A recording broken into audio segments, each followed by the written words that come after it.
नमस्कार, एनटीभी कोहलपुर समाचारमा स्वागत छ। म सदीक्षा शाह। सुरुमा प्रमुख समाचार। पश्चिम नेपालका थारू समुदायको सबैभन्दा ठूलो पर्व माघेको रौनक सुरु। आवश्यक सामग्रीको तयारीमा थारू समुदाय व्यस्त। मुगुको गमगढी बजारकै सौन्दर्य बिगार्ने गरी सडक हिलामे। यात्रु र सवारी साधनलाई शास्ति हुँदा पनि जिम्मेवार निकाय भने मौन। दाङको तुलसीपुरमा औद्योगिक ग्राम स्थापना गर्न 2 करोड 41 लाख रुपैयाँ विनियोजन, तर जग्गाको टुङ्गो अझै लाग्न सकिन। अमेरिकी राष्ट्रपतिमा जो बाइडेन विजयी भएको अमेरिकी कांग्रेसको पुष्टि। ट्रम्प समर्थकको पनि हिंसात्मक प्रदर्शन, 4 जनाको मृत्यु। र माघ अन्तिम साता कर्णालीमा साहसी खेल सञ्चालन गर्ने प्रदेश सरकारको तयारी। जलयात्रा खेल्ने पर्यटक प्रवर्धन हुने अपेक्षा। समाचार अब विस्तारमा। पश्चिम नेपालका थारू समुदायको सबैभन्दा ठूलो पर्व माघेको तयारी सुरु भएको छ। माघेका लागि आवश्यक पर्ने सम्पूर्ण बन्दोबस्तीका सामग्रीहरू जुटाउन थारू समुदाय यतिखेर व्यस्त बनेको छ। पश्चिम नेपालको दाङ, बाँकी, बर्दिया, कैलाली र कञ्चनपुरका थारू समुदायहरूले आफ्नो परम्परा, संस्कार र भौगोलिकताको आधारमा यो पर्वलाई नयाँ वर्षको रूपमा समेत मनाउने गर्दछन्। माघे नजिकैकाले गाउँघरमा अहिले दाउरा सङ्कलन, पात टिपेर दुना टपरी बनाउने, कुटानी पिसानी लगायतका कार्य धमाधम भइरहेका छन्।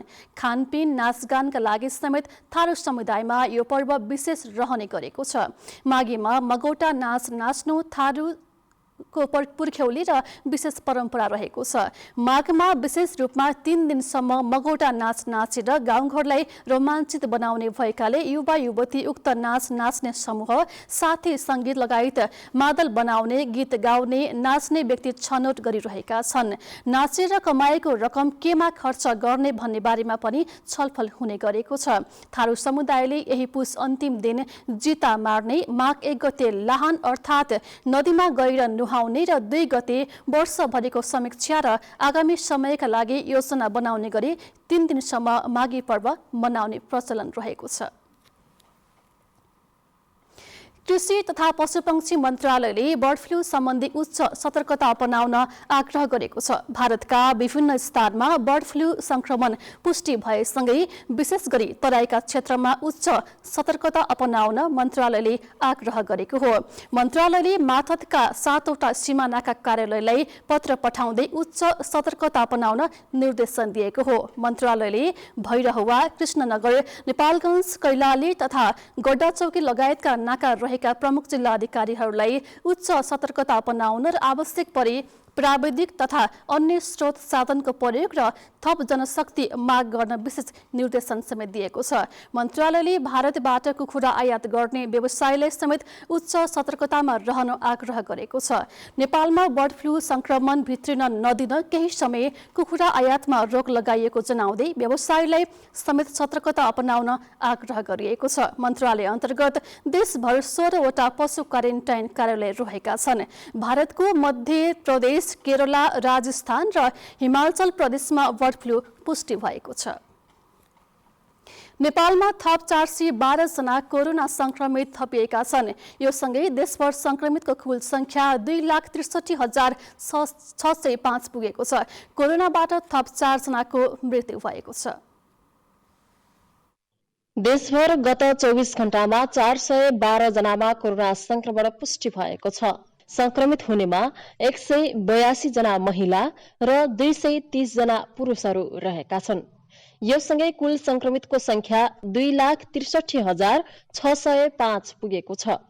गत 24 घण्टामा देशभर 5,132 PCR परीक्षण भएको छ भने हालसम्म 19,69,292 PCR परीक्षण भएका छन्। हाल देशभर सक्रिय संक्रमितको संख्या 5,058 छ भने क्वारेन्टाइनमा 342 जना रहेका छन्।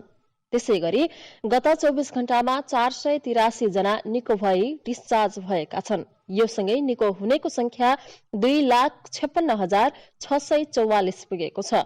कोरोनाबाट थप 4 जनाको मृत्यु भएको छ र हालसम्म कोरोनाबाट ज्यान गुमाउनेको संख्या 1903 रहेको छ। यसै गरी कर्णाली प्रदेशमा गत 24 घण्टामा 10 जनामा कोरोना संक्रमण पुष्टि भएको छ। यो सँगै जम्मा संक्रमितको संख्या 7413 पुगेको छ। गत 24 घण्टामा 5 जना कोरोना संक्रमणबाट निको भएका छन्। यो सँगै निको हुनेको संख्या 7084 जना रहेको छ। हालसम्म कर्णाली प्रदेशमा कोरोना संक्रमणबाट ज्यान गुमाउनेको संख्या 28 पुगेको छ। अन्जु चौधरी, एनटिभी, कोहलपुर। मुगु जिल्लाको मुख्य बजारको न्युरोडका नामले चिनिने सडक वर्षौंदेखि हिल्लामे बन्दै आएको छ। सवारी साधन र स्थानीयहरू हिल्लामे सडकमा हिँड्नुपर्ने बाध्यता भए पनि सम्बन्धित निकायको ध्यान जान भने सकेको छैन। मुगु जिल्लाको मुख्य बजार तथा न्युरोडका नामले चिनिने सडक वर्षौंदेखि हिलाम्बे बन्दा पनि जिम्मेवार निकायहरूको ध्यान नपुग्दा सर्वसाधारण र सवारी साधनहरूलाई ओहोरदोहोर गर्न सकस हुँदै आएको छ। हिउँदो होस् या वर्षा, हरेक सिजनमा दायाँमायाँ बसोबास गर्नेहरूले घरबाट निस्किएको फोहोर पानी सडकमै फाल्नाले खडेरीको बेलामा समेत सडक हिलाम्बे बनी गमगढीको सुन्दरता समेत बिगारेको देखिन्छ। सडक छेउ निर्माण गरेको ढल समेत घर निर्माण गर्दा माटोले पुरिनु र अन्य फोहोर समेत त्यसैमा फाल्नाले ढलको नाम निशाना मेटिएपछि सडक नै ढलमा बदलिँदा यस्तो दुर्दशा बन्न गएको देखिन्छ। छायानाथ राणा नगरपालिकाले सडक विभागको जिम्माको काम बनेर उम्कनेर सडक विभाग बेखबर बनेपछि मुगु जिल्लाकै व्यापारिक एवं व्यस्त बजारको यस्तो बेहाल अवस्था रहेको छ। मुगु र हुम्ला जिल्लाको व्यापारिक केन्द्र सोरु तथा मुगुम कारबार गाउँपालिका र रारा जाने सवारी साधन समेत नयाँ सडकबाटै छुट्ने भएकाले यो ठाउँ गमगढी बजारको मुटु मानिने गरिन्छ। देशमा 3वटा सरकार र आधा दर्जन सभासद रहेको जिल्लाको मुख्य बजारको यस्तो दुर्दशाले मुगु जिल्लाकै बेइज्जत भएको स्थानीयवासीको दुखेसो छ। अब स्थानीय निकायले पनि हेरेको छैन, त्यसपछि गएर रोड विभागले पनि हेरेको छैन, त्यसपछि हाम्रो स्थानीय बासिन्दाहरूले पनि यहाँ सडकमा फोहोर पानीहरू फाल्ने मान्छेलाई पनि आवजत गर्नलाई पनि समस्या परेको छ। तर यो सडकलाई कसैले पनि हेर्दैन। हेर्नुहोस्, न स्थानीय सरकारले हेरेको छ, न चाहिने सडक डिभिजन 6-6वटा चाहिने हाम्रो सांसद भए न उहाँहरूले हेर्नु भएको छ। यो न्यू रोड भन्ने मात्रै नाम छ। कर्णाली प्रदेशकै प्रमुख पर्यटकीय गन्तव्य रारा हेर्न गमगढी पुगेका पर्यटक समेत ओहोरदोहोर गर्ने मुख्य बाटोको यस्तो दुर्दशाले मुगु जिल्लाको नकारात्मक सन्देश प्रवाह हुनबाट बचाउन सडक स्तर उन्नतिका लागि सम्बन्धित पक्षको ध्यान जान जरुरी भएको बुद्धिजीवीहरूको सुझाव छ। कविराज कार्की, नेपाल टेलिभिजन, कर्णाली प्रदेश, मुगु। मुगुको मुख्य बजारको न्युरोडका नामले चिनिने सडक वर्षौंदेखि हिल्लामे छ। सवारी साधन र स्थानीय हिल्लामे सडकमा हिँड्नु परेको बाध्यता रहेको छ र यसले स्थानीयलाई परेको असरका बारे त्यहाँका नागरिकलाई सोधेका छौं। हेरौं आजको आवाजमा।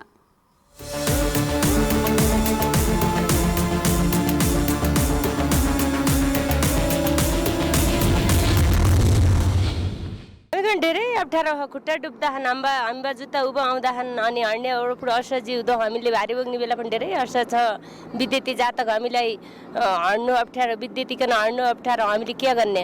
कोहीले पनि सडक खपाट्दैनन्, कोहीले के गर्ने हुन्थे भाइ? धेरै अप्ठ्यारो हिलो भयो, विद्युतीकन हड्नु समस्या भयो। अब कुनैले पनि हेर्दैन, नगरपालिकाले पनि हेर्दैन, कोही नेताले पनि हेर्दैनन्। हामी भारी बोक्ने कन खुट्टा डुब्दा अनि उही फाटा टुटा जुत्ता डुबन्न र अनि भित्र त पानी जाँदो ह। अब यो सधैँ वर्ष कति वर्ष भयो अहिले जतिखेर पनि माथि बनाउँदै जान्छ, फेरि बिर्सि त्यो बिगार्दै जाने। हेर्नुहोस्, यो अब धेरै चाहिँ गाह्रो भएको छ। के गर्ने? हेर्नुहोस्, यो हिलमय भएर यो सडक बनाउनै सकेनन्। सोरु जाने यही छ, करन गाउँपालिका जाने रोड यो, मान्छे आउनु जान गाह्रो छ। कयौँ मान्छे हिलोमा डुबेका छन्, गाह्रो छ। यो त अहिले एकदम मुगु जिल्लाको एउटा सदरमुख काम जस्तो ठाउँमा यस्तो हिलम्मै हुने गाउँघर जस्तो यो दुर्गम क्षेत्र जस्तो भएको यो 3वटा सरकार नेपाल सरकारले, संघीय सरकार, प्रदेश सरकार, स्थानीय सरकार छ, यो हिलम्मै छ। यो त एउटा लाज मर्दो पनि हो। यो न्यू रोड सडक हुँदै यहाँको मुगु कारबार गाउँपालिका र खत्या सोरु गाउँपालिका र हुम्ला हुने मुख्य बाटो जोडिएको सडक हो। यो सडकमा विशेष गरेर हेर्दाखेरिमा यो सडकको अवस्था बहुत दयनीय छ। हेर्नुहोस् है, एकपटक सडक डिभिजनले अलिअलि ग्राभेल जस्तो गर्यो, त्यही पनि मापदण्ड अनुसार गरेन है। विशेष गरी यहाँको स्थानीय तह छायाना रारा नगरपालिकाको सडक डिभिजनको अहिलेसम्म ध्यान पुगिरहेको अवस्था छैन। यस सम्बन्धमा विशेष गरी यहाँका नेताहरूले, यहाँका अग्रज मान्छेहरूले विशेष गरी यो रोडको स्तरोन्नतिको लागि विशेष पहल दिनुपर्छ भन्ने हाम्रो भनाइ छ।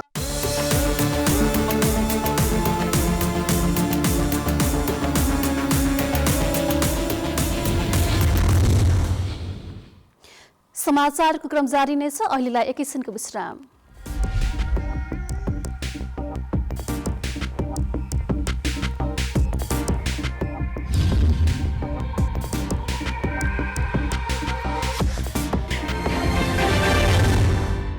लामो समयसम्म हामी बन्दाबन्दी वा चाहिँ निषेधाज्ञा लागू गरेर चाहिँ संक्रमण दरलाई नियन्त्रण गर्ने बाटोमा अगाडि बढ्न सक्ने अवस्था रहँदैन।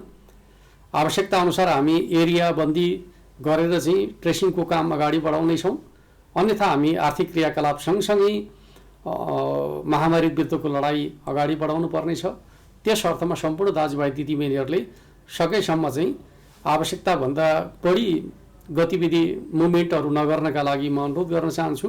घर बाहिर निक्लनु पर्दाखेरि अनिवार्य रूपमा स्वास्थ्य सुरक्षा मापदण्ड प्रयोग गर्ने, मास्क लगाउने र कुनै पनि वस्तुलाई छोइसकेपछि सार्वजनिक स्थानका वस्तुहरूलाई छोइसकेपछि सेनिटाइज गर्ने वा चाहिँ साबुन पानीले हात धुने जस्ता मापदण्डहरू प्रयोग गर्ने र एकअर्को व्यक्तिबाट चाहिँ निश्चित दूरी बनाएर चाहिँ संवाद गर्ने खालको तरिका प्रयोग गर्यो भने यो महामारी विरुद्ध हामी आफूलाई सुरक्षित गर्न सक्छौँ।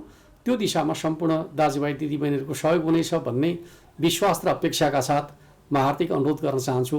जनचेतनाका लागि लुम्बिनी प्रदेश सरकार मुख्यमन्त्री तथा मन्त्री परिषदको कार्यालय रूपन्देही। विश्रामपछि समाचारमा पुनः स्वागत छ। अब बाँकी समाचार। सुर्खेतको गुरुवाकोट नगरपालिका 9 गराले गौडामा सडकबाट भेरी नदीमा बस खसेर दुर्घटना हुँदा एकजनाको घटनास्थलमै मृत्यु भएको छ। मृत्यु हुनेमा बसका चालक दाङको बबे गाउँपालिका 3 का सुमन नेपाली रहेको इलाका प्रहरी कार्यालय छिन्चुले जनाएको छ। सडकबाट नदीमा खसेर डुबेको बसबाट एकजना बेपत्ता भएको र अर्को घाइतेको उद्धार गरी उपचारको लागि मेहलकुना अस्पताल पठाइएको छ। उहाँका अनुसार सल्यानको कालीमाटीबाट रिजर्भ लिन सल्ली बजार जाँदै गरेको बस आज दिउँसो छिन्चु जाजरकोट सडक खण्डमा तीव्र गतिका कारण अनियन्त्रित भएर बस भेरी नदीमा खसेको हुन सक्ने प्रहरीको अनुमान रहेको छ। बसमा सवार मध्ये एकजनाको अवस्था अझै अज्ञात रहेको छ। बसमा 3 जना मात्रै सवार रहेका थिए। बस सडकबाट करिब 150 मिटर तल नदीमा खसेको जनाइएको छ। दाङको तुलसीपुरमा औद्योगिक ग्राम स्थापनाका लागि संघीय सरकार र स्थानीय सरकारले बजेट विनियोजन गरे पनि जग्गाको टुङ्गो भने अझै लागेको छैन। तुलसीपुर उपमहानगरपालिका 16 को तल्लो ग्वारखोला पुल वरपरको जग्गामा औद्योगिक ग्राम स्थापना गर्ने भने पनि अझै टुङ्गो लागेको छैन। तुलसीपुर 16 का वडा अध्यक्ष भूप बहादुर केसीका अनुसार प्रारम्भिक चरणमा जग्गाको लगत लिने काम सम्पन्न गरिएको छ। जग्गा नापिमा क्रममा 23 बिघा भएको र त्यस क्षेत्रका बस्ती आएका सुकुमवासी र अव्यवस्थित बसोबासीहरूका लागि 10 बिघा जग्गा आवश्यक पर्ने देखिएको छ। उपमहानगरपालिकाले चालु आर्थिक वर्षमा औद्योगिक ग्राम स्थापनाका लागि 1 करोड 50 लाख बजेट विनियोजन गरेको छ भने उद्योग मन्त्रालयबाट औद्योगिक ग्राम पूर्वाधार निर्माणका लागि 91 लाख बजेट समेत विनियोजन गरिएको छ। ग्राम स्थापना मापदण्डमा तराई क्षेत्रमा 7 बिघा जग्गा हुनुपर्ने व्यवस्था गरिएको छ। ग्राम स्थापनाका लागि 200 मिटरको परिधिमा कुनै पनि बस्ती नभएको र 2 किलोमिटर दूरीमा घना मानव बस्ती नभएको हुनुपर्ने व्यवस्था गरिएको छ। पश्चिम नवलपरासीमा युवाहरू कृषि र पशुपालन व्यवसायमा आकर्षित भएका छन्। कृषि क्षेत्रमा सरकारले अनुदान रकम र ऋण पनि उपलब्ध गराउन थालेपछि कृषि पशुपालन प्रतिको आकर्षण बढेको हो। घरेलु तथा साना उद्योग कार्यालय पश्चिम नवलपरासीका अनुसार चालू आर्थिक वर्षको 4 महिनामै जिल्लामा 800 बढी व्यवसाय दर्ता भएकोमा कृषि र पशुपालनसँग सम्बन्धित मात्रै 600 व्यवसाय दर्ता भएका छन्। सरकारले अनुदान दिने र सहुलियतमा ऋण पनि उपलब्ध गराउन थालेपछि कृषि र पशुपालनमा युवाहरूको आकर्षण वात्तै बढेको हो।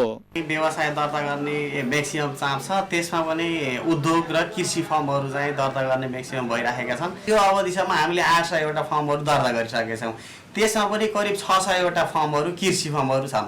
लुम्बिनी प्रदेश सरकारले कोरोना महामारीका कारण रोजगारी गुमाएका युवा पुस्तालाई लक्षित गरी रोजगार प्रवर्धन गर्न ब्याज अनुदानमा ऋण उपलब्ध गराउने भएपछि रोजगारी गुमाएका युवाहरू पनि कृषि र पशुपालनतर्फ आकर्षित भएका हुन्। प्रदेश सरकारले प्रोत्साहन स्वरूप रोजगारी गुमाएका युवा, महिला, द्वन्द्व पीडित, अपाङ्गता भएकालाई प्राथमिकतामा राखी 3 वर्षसम्म ब्याज तिरिदिने गरी ऋण उपलब्ध गराउने जनाएको छ। 10 करोडको सहुलियत कृषि ऋण दिने व्यवस्था छ। यसमा के छ भनेदेखि 3 वर्षसम्मको ब्याज नेपाल प्रदेश सरकारले तिरिदिने र त्यस अन्तर्गत त्यसैसँग त्यो बराबरको प्रति व्यक्ति बढीमा 10 लाख रुपियाँसम्मको चाहिँ कर्जा प्रवाह गर्छ। अनुदान र ऋण पाइने भएपछि लगानीको चिन्ता नहुने भएकाले पनि युवाहरू अहिले धमाधम व्यवसाय दर्ता गर्न आउने गरेका छन्। कोभिडका कारण विदेशबाट रोजगारी गुमाएर फर्किएका प्राय युवाहरूको दैनिक घरेलु कार्यालय परासीमा लाम लाग्ने गरेको छ। अब सहयोग गर्ने भन्ने कुरा भएपछि अब हामी चाहिँ त्यो अनुसारले चाहिँ अगाडि आएका छौँ कि दर्ता गरेर चाहिँ। लुम्बिनी प्रदेश सरकारले चालु आर्थिक वर्षमा दर्ता हुने सबै लघु घरेलु तथा साना उद्योग निशुल्क दर्ता गर्ने व्यवस्था गरेको छ। सरकारका यस्ता प्रोत्साहनमूलक कार्यक्रमले कृषिप्रतिको आकर्षण त बढाउने छ नै, सँगै स्वदेशमै युवाहरू स्वावलम्बी बन्ने वातावरण पनि सिर्जना हुनेछ। विकास अधिकारी, नेपाल टेलिभिजन, लुम्बिनी प्रदेश, पश्चिम नवलपरासी। सुदूरपश्चिममा सवारी साधन दुर्घटना बढ्दै जान थालेपछि प्रदेश ट्राफिक प्रहरी कार्यालयले नयाँ योजनाका साथ काम सुरु गरेको छ। बढीजसो सवारी दुर्घटना चालकै लापरवाहीका कारण भइरहेकोले कार्यालयले सवारी जाँचलाई कडा बनाएको छ। प्रदेश ट्राफिक प्रहरी कार्यालय अन्तर्याले चालू आर्थिक वर्षको 5 महिनामा 49,50,500 राजस्व संकलन गरेको छ। प्रदेश ट्राफिक प्रहरी कार्यालयका प्रमुख प्रहरी उपरीक्षक वामदेव गौतमले प्रदेशमा सवारी दुर्घटना बढ्दै जान थालेपछि ट्राफिक प्रहरीले आफ्नो सक्रियता र चेक जाँच बढाएको बताउनु भएको छ।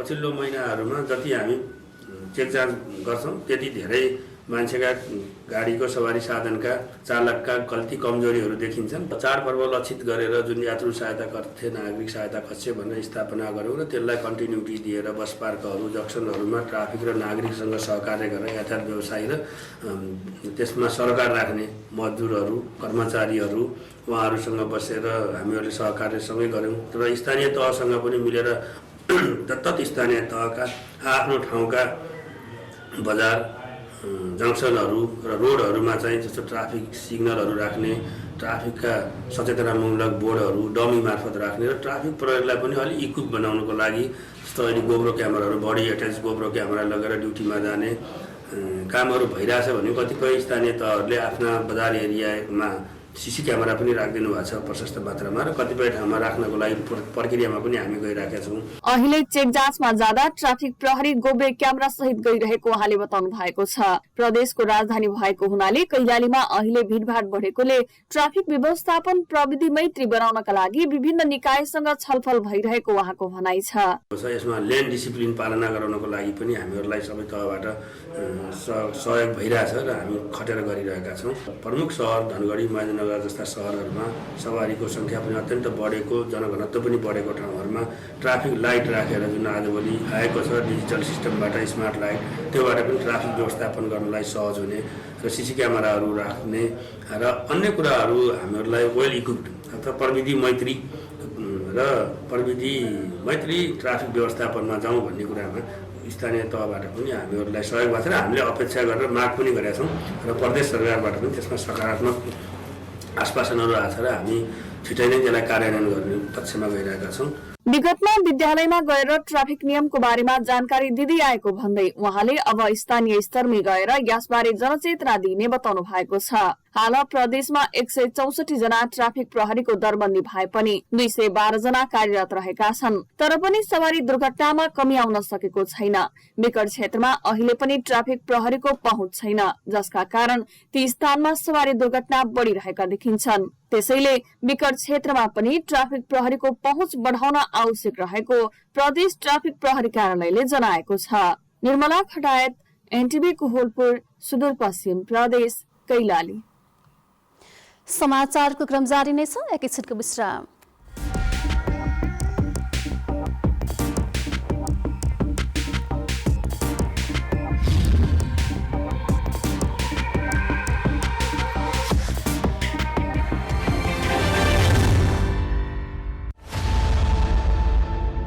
सिपलाई रोजगार र रोजगारलाई देश विकासको मेरुदण्डका रूपमा जोड्ने एउटा सार्थक कदम। सबै अर्काको प्रोडक्ट बेचेर पनि हुँदैन, अब आफ्नो प्रोडक्ट गरेर आफूले जुन बेचौँ न।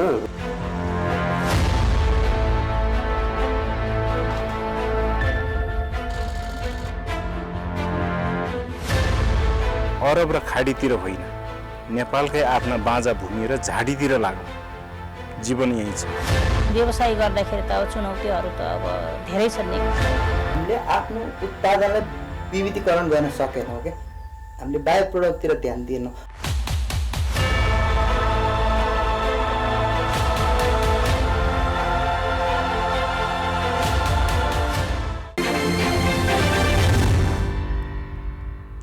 तपाईं एनटिभी कोहलपुर हेर्दै हुनुहुन्छ। अब बाँकी समाचार। पाल्पाको रामपुर नगरपालिकाले अनलाइन मार्फत व्यक्तिगत घटना दर्ता गर्न सुरु गरेको छ। नगरपालिकाभित्रका 10वटै वडाबाट अनलाइन मार्फत सेवा दिने तयारी भएपछि पहिलो चरणमा वडा 7 को कार्यालयबाट घटना दर्ताको काम सुरु भएको हो। अनलाइन प्रणालीबाट घटना दर्ता सुरु गर्न थालेपछि विवरण सुरक्षित रहने र प्रविधिको प्रयोग बढेसँगै सेवालाई पारदर्शी र सुरक्षित हुने नगर प्रमुख रमन बहादुर थापाले बताउनुभयो। नगरपालिकाले व्यक्तिगत घटना दर्ता सम्बन्धी वडा अध्यक्ष, वडा सचिव र कार्यालय सहायकलाई 3 दिनको तालिम दिएको नगर प्रमुख थापाले बताउनु भएको छ। अनलाइन मार्फत नै सबै काम हुने भएसँगै कागजी अभिलेख खोज्न झन्झट हुने र कतिपय अवस्थामा मिति र विभिन्न विवरण फरक पर्ने समस्या अन्त्य हुने नगरपालिकाले जनाएको छ। अब अन्तर्राष्ट्रिय समाचार।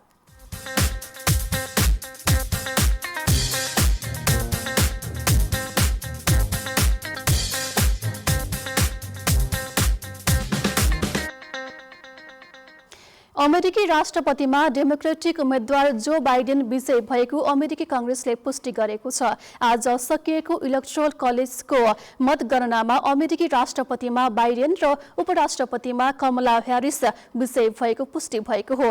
बाइडेनले 306 र ट्रम्पले 232 इलेक्टोरल भोट प्राप्त गरेको अमेरिकी कांग्रेसमा उपराष्ट्रपति माइक पेन्सले घोषणा गर्नुभएको थियो। अमेरिकी राष्ट्रपति डोनाल्ड ट्रम्प समर्थकहरूको हिंसात्मक प्रदर्शन भएको छ। प्रदर्शनमा मृत्यु हुनेको संख्या 4 पुगेको छ। प्रहरीले अहिलेसम्म 52 जनालाई नियन्त्रणमा लिएको जनाएको छ। ट्रम्प समर्थकहरूले गत नोभेम्बरमा भएको चुनाव रद्दको माग गर्दै सुरु गरेको प्रदर्शन हिंसात्मक झटकमा परिणत भएपछि वाशिंटनमा 15 दिन संकटकाल लगाएको छ। उनीहरूले हिंसा भड्काउनुको साथै तोडफोड समेत गरेका छन्। उपराष्ट्रपति माइक पेन्स, रिपब्लिकन सांसदका साथै पूर्व राष्ट्रपति बाराक ओबामा, विल क्विन्टन लगायतले पनि कडा आलोचना गर्नुभएको छ। अब आर्थिक समाचार।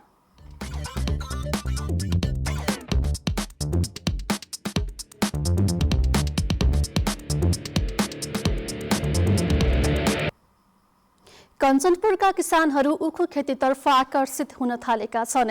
सुदूरपश्चिम प्रदेश सरकारले मुख्यमन्त्री नमुना कृषि गाउँ कार्यक्रम मार्फत उखु खेतीका लागि अनुदानमा बिउ, मलखाद यन्त्र तथा उपकरण दिन थालेपछि किसान व्यावसायिक रूपमा उखु खेतीतर्फ आकर्षित भएका हुन्। उखु खेतीबाट राम्रो आमदानी हुने र कार्यक्रम मार्फत सिंचाइ सुविधादेखि यन्त्र उपकरण पाएकाले उखु खेतीका लागि निकै सहज भएको किसानको भनाइरहेको छ। निजी लगानीमा बोरिङ तथा इन्जिनबाट सिंचाइ गर्दा खर्चिलो हुने गरेको भएपछि सरकारी अनुदानमा सिंचाइ सुविधा पाइएकाले किसानहरू उत्साहित बनेका छन्। कृषि ज्ञान केन्द्र कञ्चनपुर मार्फत करिब 50 लाख र बेलडारीका किसानले करिब 30 लाख गरी करिब 80 लाख रकममा गत वर्ष कार्यक्रम सुरु गरिएको थियो। 1 दशक अघिसम्म उखु खेती गर्ने अधिकांश किसानले भारतीय क्षेत्रमा रहेका चिनी उद्योगमा निकै सस्तो दर रेटमा उधारोमै उखु बिक्री गर्नुपर्ने बाध्यता रहेको थियो। अहिले गाउँमै चिनी उद्योग स्थापना भएपछि यहाँका अधिकांश किसानको जीवनस्तरमा समेत सुधार आएको छ। नेपाली बजारमा आज सुनको मूल्य 1300 रुपैयाँले ओह्रालो लागेको छ। हिजो छापावाल सुन प्रति तोला 96,700 रुपैयाँमा कारोबार भएको थियो भने आज 1300 रुपैयाँले घटेर प्रति तोला 95,400 रुपैयाँमा कारोबार भएको छ। यस्तै तेजाबी सुनको मूल्य पनि 1300 रुपैयाँले नै घटेर प्रति तोला 94,900 रुपैयाँमा कारोबार भएको नेपाल सुनचाँदी व्यवसायी महासंघले जनाएको छ। आज चाँदीको मूल्य 10 रुपैयाँले घटेर प्रति तोला 1330 रुपैयाँ कायम भएको महासंघले जनाएको हो। अब खेलकुद समाचार।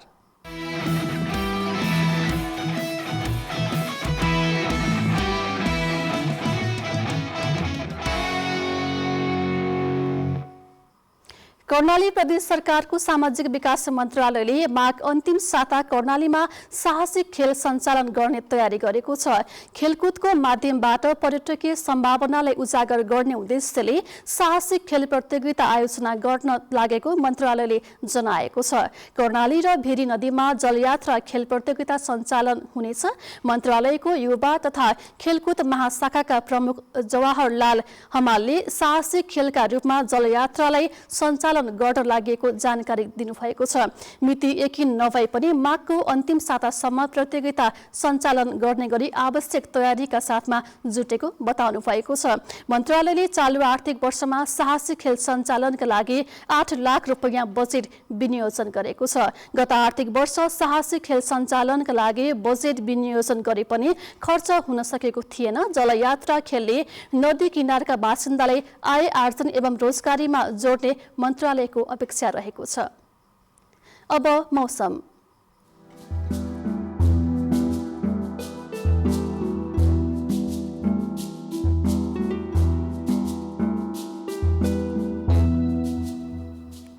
पश्चिमी वायुको प्रभावका कारण देशका केही पहाडी भूभागमा आंशिक बदलीको सम्भावना रहेको छ भने बाँकी अन्य भूभागमा सामान्यतया मौसम सफा रहेको छ। आज राति पनि सुदूरपश्चिम प्रदेशको पहाडी भूभागमा आंशिक बदली भई बाँकी भूभागमा मौसम सामान्यतया सफा रहने मौसम पूर्वानुमान महाशाखाले जनाएको छ। अब मौसम सम्बन्धी थप विवरण।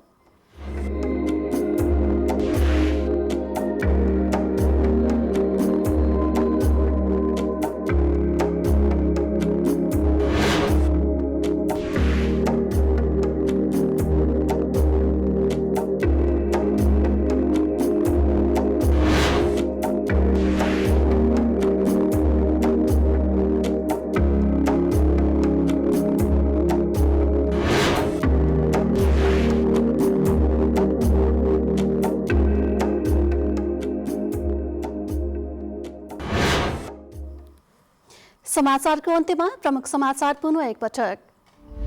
पश्चिम नेपालका थारू समुदायको सबैभन्दा ठूलो पर्व माघेको रौनक सुरु। आवश्यक सामग्रीको तयारीमा थारू समुदाय व्यस्त। मुगुको गमगढी बजारकै सौन्दर्य बिगार्ने गरी सडक हिल्लामे यात्रु र सवारी साधनलाई शास्ति हुँदा पनि जिम्मेवार निकाय भने मौन। दाङको तुलसीपुरमा औद्योगिक ग्राम स्थापना गर्न 2 करोड 41 लाख रुपैयाँ विनियोजन, तर जग्गाको टुङ्गो अझै लाग्न सकेन। अमेरिकी राष्ट्रपतिमा जो बाइडेन विजय भएको अमेरिकन कांग्रेसको पुष्टि। ट्रम्प समर्थकको भने हिंसात्मक प्रदर्शन, 4 जनाको मृत्यु। र माघ अन्तिम साता कर्णालीमा साहसिक खेल सञ्चालन गर्ने प्रदेश सरकारको तयारी। जलयात्रा खेलले पर्यटक प्रवर्धन हुने अपेक्षा। हवस् त अहिलेलाई समाचारको सिलसिला यति नै। बिदा दिनुहोस्। नमस्कार।